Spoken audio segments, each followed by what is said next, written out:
Greetings from beautiful sunny Central Florida. Welcome back to my channel. In this video, you will get the best tips and suggestions that help me to purchase tax deed properties at the auctions for pennies on the dollar, allowing me to double and even triple my money on my investments. I'm going to talk about 14 things that will significantly improve your overall success investing in tax deeds. You should watch and listen to what I have to say for two reasons. I made money on every single tax deed purchase I have ever made. I've never lost money on a single tax deed transaction. Good job, Mark. Yeah.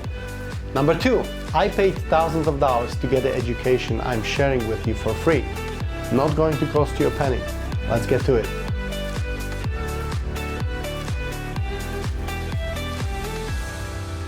Number one, contact the Chamber of Commerce and request a complimentary relocation package.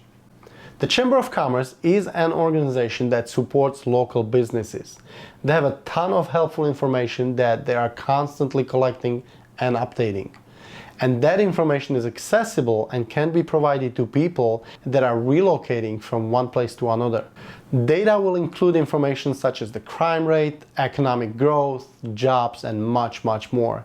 That may be very helpful, especially in a situation where if you're planning to purchase a property in an area you're not familiar with. This is good especially if you're looking at several properties in one particular location.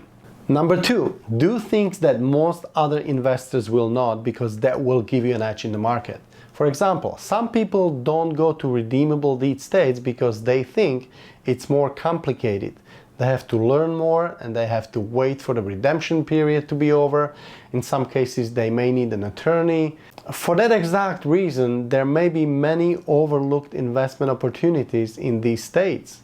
And there are only 5 redeemable deed states: Texas, Georgia, Tennessee, Rhode Island, and Connecticut. Another really simple way to get access to great properties is to focus on the list you have to pay for. Many people don't want to pay money to purchase the list, so you will have less competition. A great way to find an edge is to ask yourself what most other people are doing and do the opposite. That will eliminate your competition and may lead you to unique opportunities. Number 3, when requesting the list of properties from the county, especially when you're paying for it, make sure to ask the clerk, when will the list be updated again? The county is frequently modifying the list, removing redeemed properties, adding new properties. Sometimes they may take out the property and will add it to the list next month because of an error that they found. There could be many reasons. You don't want to purchase and work off of a list that is outdated and 4 weeks old. If the county will update the list in 4 days, I would suggest waiting to get the most updated list and working off of that list that is updated. Number 4, when determining your maximum bid, if possible, go back and look at the properties previously sold. This will give you an idea at what percentage are these properties being sold at in this particular county. I can tell you by looking at my report that I created, the properties in County A are selling on average at 90% off of the fair market value. The properties at County B are selling at 71% off of the fair market value. Which out of those two counties would I be more inclined to go to? I would always want to put my focus on counties where properties can be purchased cheaper. In our example, County B at 71%. This will be extremely helpful. It will be an extra work and time consuming, but you will be way ahead of time from your competitors. It took me a long time to put this report together, but I can tell you with certainty it was worth it. I have the report that I created and it took me years to build. If you think it could help you and that's something you would be interested in purchasing, please let me know and I'll think about what can be done or how can we do it. Generally, I'm not here to sell anything on my channel, but if I would ever decide to share the report that took me years to build, I would only think it would be fair that I could get a little credit for it. What do you think? Let me know in the comments below. Number 5, be disciplined when you are at the auction. It is very tempting to go over your maximum bid, especially when you are at the live auction. If your maximum bid is $80,000, stick to it and do not ever go over and above that number.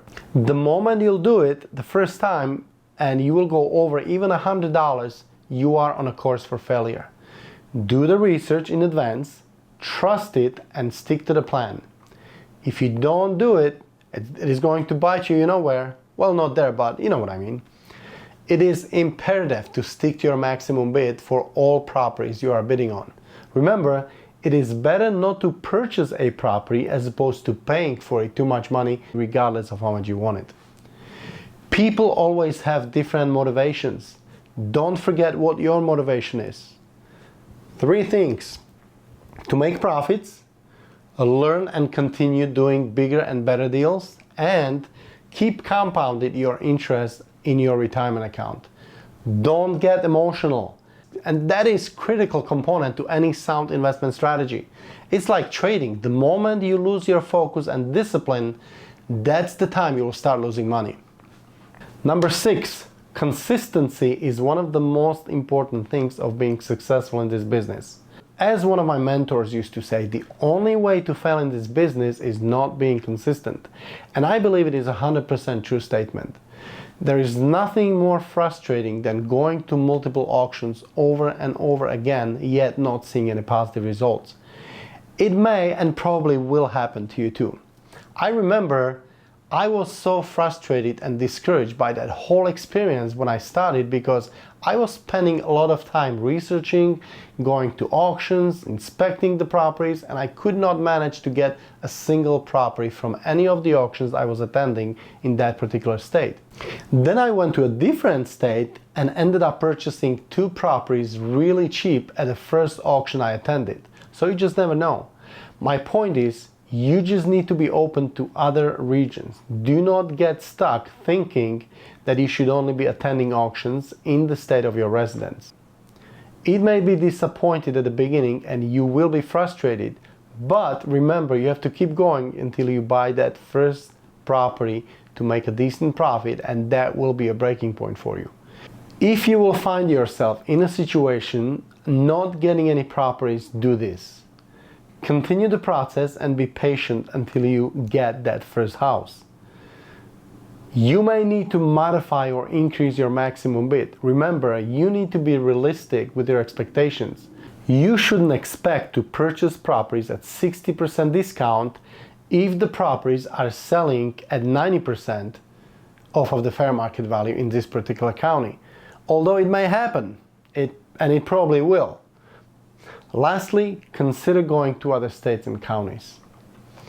Number 7, retirement account is your friend. Treat it that way. Do not treat it as something you have no control of, because you do. It is your retirement account. Find a way to do all of your tax deed transactions inside of your retirement account.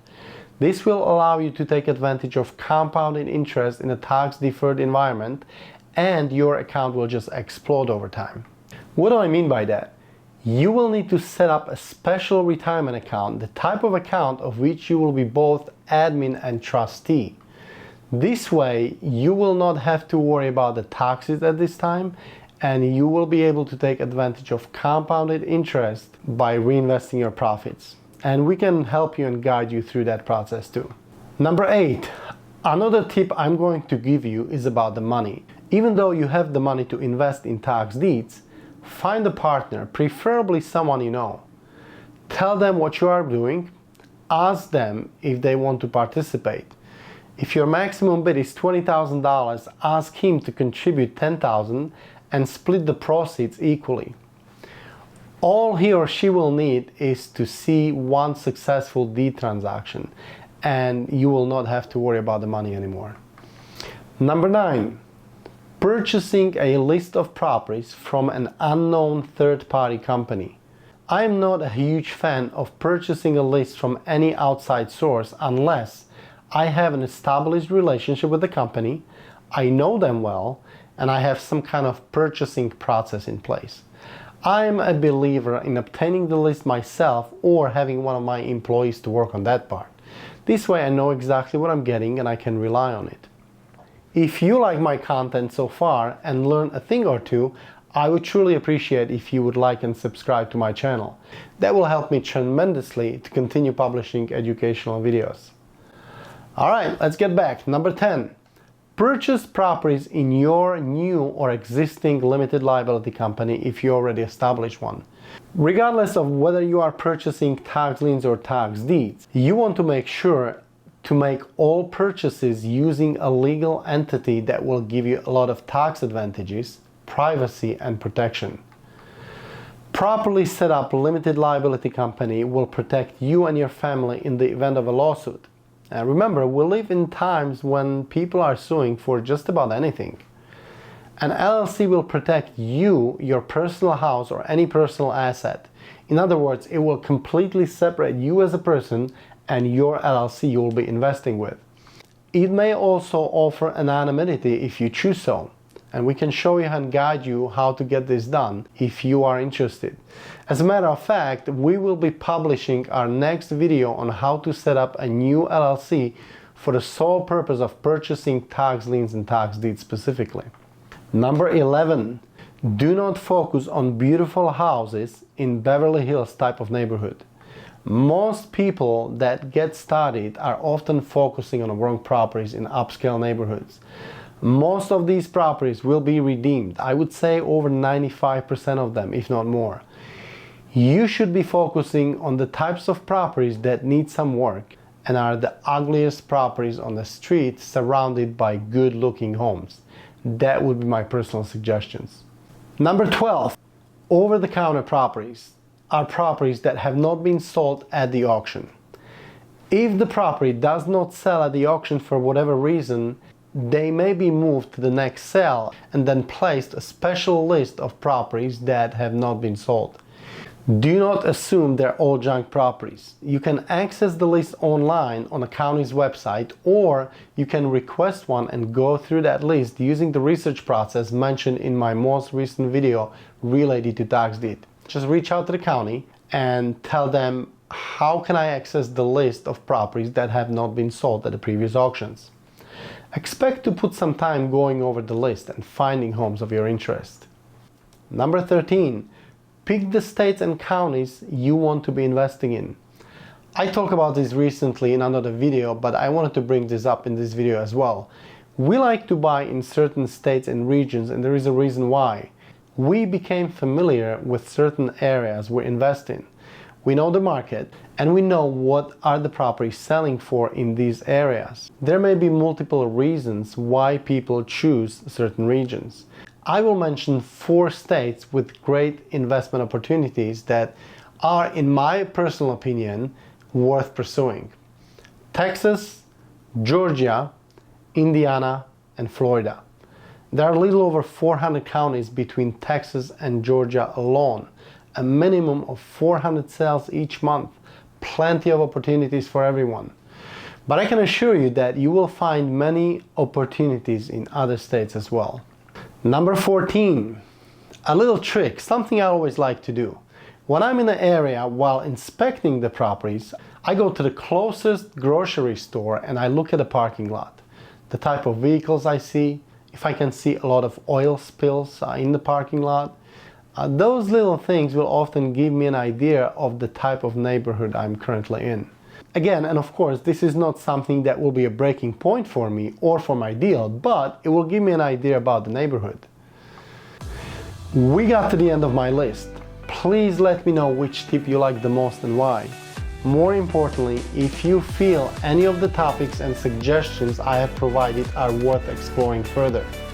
Let me know in the comments below and I would be happy to create another video about that topic. Some of the things I talked about in this video can go way deeper. I hope this was helpful. Thank you all for watching and I will see you soon in my next video I'm currently working on. Thank you.